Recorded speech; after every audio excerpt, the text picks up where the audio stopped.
You know, I think there's lots of opportunities here in Gwadar to develop the economy here, and it's important that we do find ways to try to help support Pakistan's efforts to develop this region and to develop Gwadar in particular. So, over the long run, I'm optimistic that we can find ways to work together and hopefully build a better future here.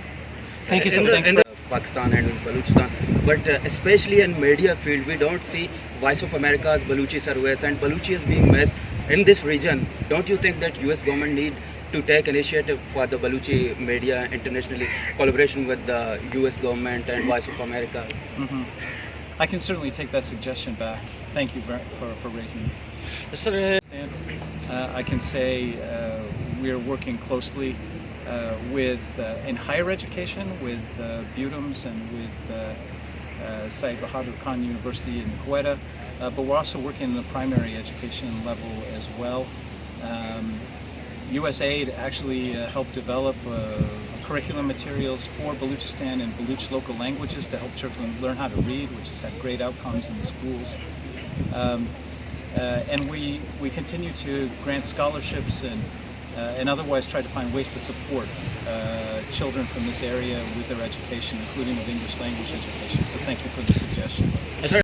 I'm delighted to be back here in Balochistan, to have the chance to visit Gwadar and to meet with our Pakistani partners to discuss how we can broaden and deepen our economic and development cooperation.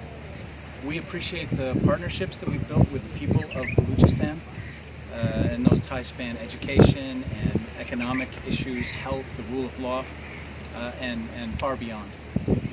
We want to expand those ties and explore what more the United States and Balochistan can do to build for the future in areas like commerce and trade, renewable energy, water, and agriculture, with a focus on sustainability and resilience.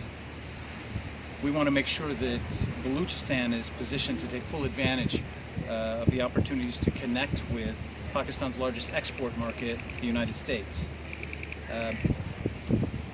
There's no secret that the United States' approach to trade and economic development sets it apart. The U.S. is proud to be one of Pakistan's leading investors over the last 20 years, and has long been Pakistan's largest export market. Over the past year, the U.S.-Pakistan trade stood at about $9 billion, more than the second and third largest combined. So U.S. investments and U.S. companies provide employment to over 120,000 Pakistanis, including many well-paying jobs here in Balochistan.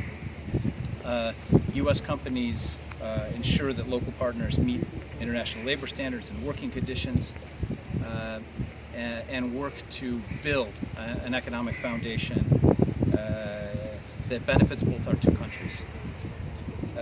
I had a chance today to meet with local officials where I was reiterated U.S. support for Balochistan's economic development, disaster relief and preparedness, and security. And we discussed the priorities and challenges of economic development here in the province. And we agree that there is a bright future for U.S. engagement here in Baloochistan. I appreciated all the discussions that focused on the U.S.-Pakistan Green Alliance framework, our shared approach to build a future that is sustainable and climate resilient. And I'm really proud of the work that we've already done on this.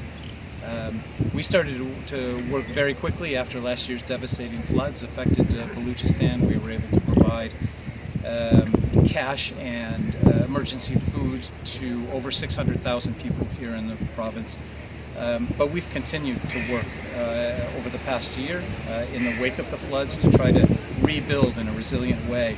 We have renovated over 40 health clinics around the province, for example, and we're working with 12,000 farmers to increase their crop yields and to reduce their post-harvest losses. This is the kind of thing we can do and we can work together on here in Balochistan. After this, I will be heading over to Gwadar Port to meet with the Gwadar Port Authority to talk about green shipping and port use, energy, and other topics that also fit within the Green Alliance framework. Our conversation will cover development at the port and how its operations can fit into the broader U.S.-Pakistan partnership and facilitate access to the U.S. economic market, U.S. export market. So it's been a very productive visit. I'm grateful to the incredible hospitality I've received here from the people in Gwadar, and I leave energized and inspired by the potential to grow our partnership, and I look forward to being back. So with that, I'm happy to take some questions.